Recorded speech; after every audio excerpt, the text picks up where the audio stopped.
Hi, Nicole here. So a theme this week has been self-sabotage and self-sabotaging behaviours. So what is it? Why do we do it? And how do we stop it? For me, self-sabotaging behaviours, or any behaviours that you act out kind of out of awareness, so they're not fully conscious, but they are behaviours that end up either undermining your abilities or scuppering your endeavours. So for example, let's say you have a presentation coming up and you work really hard on this presentation, you're feeling really good about it, you think it's going to be a success, and then lo and behold, the night before you go out, you drink a bit too much, you stay out too late, you get to bed too late, and you wake up the next morning and you're not feeling on top of your game. And in fact, you go and do the presentation, but you leave feeling not so great about yourself, knowing that you didn't do it or you the justice it deserved. You don't excel at something that you should have otherwise done so, having put in the work. That's a self-sabotaging behaviour. So why do we do it? The reason we do it is because growing up, we receive from significant others messages about what's okay and what's not okay to do or to be. And they are often very subtle messages, things like, don't be close because I can't be close to you. Don't think because I can't tolerate your thinking. Don't succeed because you can't be bigger or better than me. Don't have your feelings because I can't tolerate that emotion. Don't be the you're meant to be.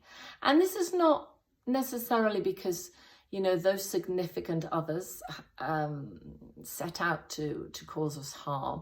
It's because there's something about their own psyche that is hurt or damaged in that way. But these subtle messages stay with us.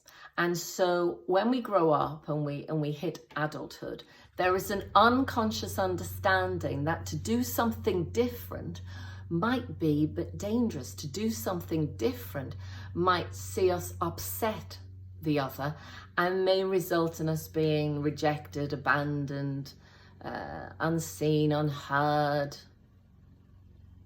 neglected, whatever. So we kind of unconsciously buy into those don't messages by not being the best we can be, by not thinking clearly, by not being successful, by not being emotionally open. And this affects our relationships, it affects our professions, it affects our ability to be the best we can be. So how do we stop it? Well, first of all, try and identify the triggers to your self-sabotage behaviors. What sets you off, yeah? Then identify what the behavior is. Do you drink too much? Will you engage in overeating, undereating, overexercise? There are more complex self-sabotage behaviors. Do you get argumentative in relationships when you really want to be close to someone? So you've got to try and identify what the behavior is, and then you've got to stop and try and get into that really good thinking, that frontal cortex, switch it on and ask yourself, okay, do I need to do this now? Or is there something else that I can do that will help me navigate the self-sabotaging behavior and actually give myself permission to be what I need to be here and now, based on what I know of myself now and the situation. And then, you know, reformulate something, some care around stopping that negative behavior so that you can sit with the better behavior that will get you what you want. Hope that helps. Take care. Bye.